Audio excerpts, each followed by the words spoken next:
দিদি আপনি আমাকে খোঁজ দিয়েছিলেন তো নাকি? হ্যাঁ হ্যাঁ। এই গ্রামটার নাম কি? এটা হচ্ছে মেলিয়া। কার কথা বলেছিলেন? ওই যিনি শুয়ে আছে ওনার কথা বলেছি। উনি খুব কষ্টে আছে, অনেক দিন দিয়ে এরকম বিছনা সজ্জা হয়ে আছে। ওনাদের পাশে কেউ থাকে না, লকডাউনেতে কোনো রকমে ওদের সংসার চলেছে। আমি চাই ওনার একটা মানে উঠে যাতে উনি খেতে পারে, বসতে পারে, আমি এরকমই চাই। অনেক দিন থেকে আমার ইচ্ছা এটা, কতদিন কিন্তু ধরে আমার সামর্থ্য নেই আমি দিতে পারছি না। কতদিন ধরে অসুস্থ হয়েছে? তাও অনেকটা বছর। হ্যাঁ 15 বছর। হ্যাঁ ওরকমই শুয়ে আছে। মাসি, ও মাসি বলো। কেমন আছেন? ভালো নেই বটে, আমার খারাপ। আমার পা খোড়া, হাত খোড়া। আচ্ছা, এটা কি আপনার ঘর? এই তো ভর, এই তো বউ, এটা বৌমা। এই তো বৌমা। আচ্ছা আচ্ছা, আর এই ঘরটা এটা আপনার ঘর? এটা রান্না ঘর। ও এই ঘরেতে রান্না হয় তো। তা আমি আমার মেয়ে থাকি বলে ছেড়ে দিয়েছি, আর ওরা ঘরে ছুঁয়ে যায়। এই ঘরে থাকেন কি করে এত ছোট্ট ঘরে এইভাবে? একটা ছেলে। আচ্ছা মাসি, আপনার কি হয়েছে? আমার বলো না, আমার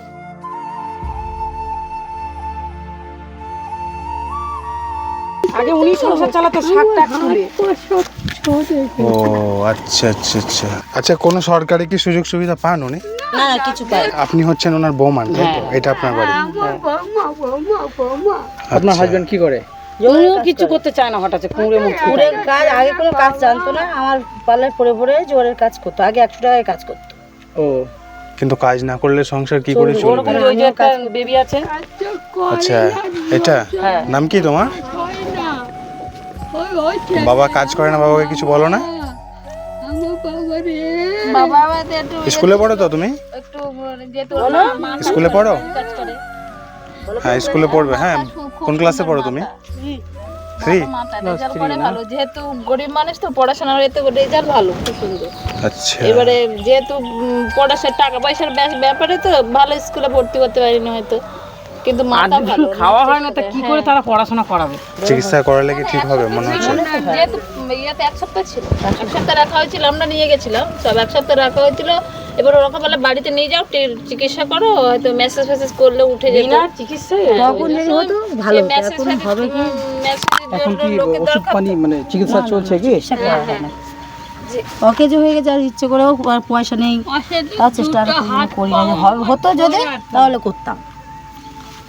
আচ্ছা এখনো আর হওয়ার নাই, যেটুকুটা বুঝেছেন তাতে হওয়ার না, চিকিৎসা করার পরেও আর হবে না, যদি চিকিৎসা ভালো হতো তাহলে তো আমার চেষ্টা করতে করতাম। নেই। আচ্ছা আচ্ছা বুঝলাম। তাহলে খাবার দাবার সব আপনার কাছ থেকেই হয়?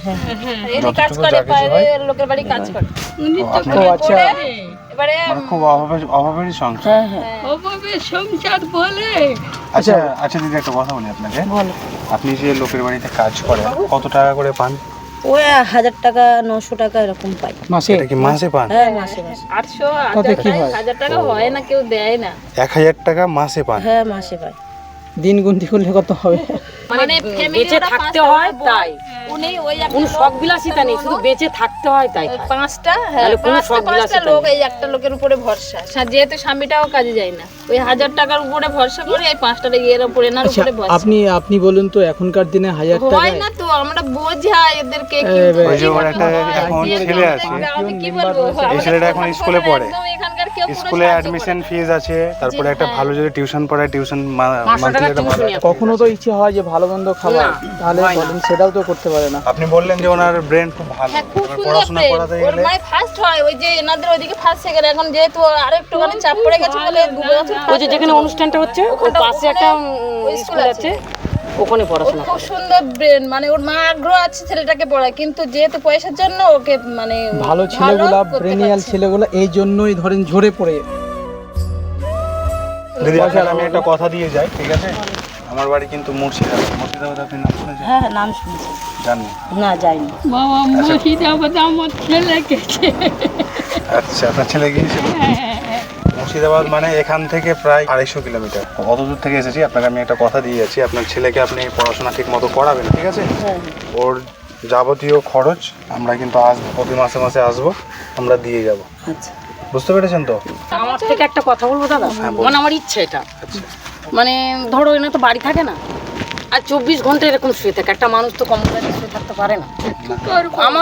আমার নিজের ব্যক্তিগত বলছি, একটা যদি হুইল চেয়ার দেন তাহলে ও বসে অন্তত একটু মানে সুস্থ এরকম ভাবে বসলে আমার মনে যেন অসুস্থ, ওনার কষ্ট হচ্ছে বলে উনি বলছে যে আমি পারবো না। যে তুমি তোমার আমার খুব ইচ্ছা অনেক দিন দিয়ে, এটা মানে আমার স্বপ্ন। মানে আমার যদি সত্যি ইচ্ছা, আমার যদি ভগবান মানে দিত, আমি সত্যি আমি কিনতাম। উনি একটু শান্তি মনে রিল্যাক্স ভাবে বসতে পারবে, একটু বাইরেটাকে দেখতে আচ্ছা পাবে। ঠিক আছে দিদি, মাঝে আমি একবার এসে আমি ওই হুইল চেয়ারের ব্যবস্থা অবশ্যই করে দেবো। আমার খুব এটা আমার ইচ্ছা। দেখালাম ও আবার একটু ওটা মেয়ে একটু মেনটা, মানে ওনার মেয়ে তাই তো? হ্যাঁ ওনার মেয়ে। ওই যে আসছে। আচ্ছা দিদি, এই নেন এখানে 1000 টাকা আছে। হ্যাঁ, আচ্ছা এটা দিয়ে আপাতত আপনি সংসারের টুকিটাকি যেসব কাজগুলো সেগুলো আপনি একটু মেনটেন্স করুন, আর নেক্সট আমরা কিন্তু আসবো। ঠিক আছে? ঠিক আছে, ভালো থাকবেন। হ্যাঁ ভালো থাকবে। আচ্ছা, আমরা কোনো চ্যানেল থেকে এমনি হ্যাঁ, আমরা একটা চ্যানেল থেকে এসেছি, ওই দিদি জানে, দিদি কন্টিনিউ ভিডিও দেখে মনে হয়। আমাকে দিদি খোঁজ দিয়েছিল, ঠিক আছে, হোয়াটসঅ্যাপে মেসেজ করেছিল। মেসেজ তো দেখার সময় হয় না আমাদের, অনেকদিন পর রিপ্লাই দিয়েছিলাম নাকি। আমি তো আশা ছেড়ে দিচ্ছি আর হবে না, না না আমার স্বপ্নটা হয়তো পূরণ হবে না। তো ঠিক আছে, আমরা নেক্সট টাইম অবশ্যই আসবো এখানে। ঠিক আছে?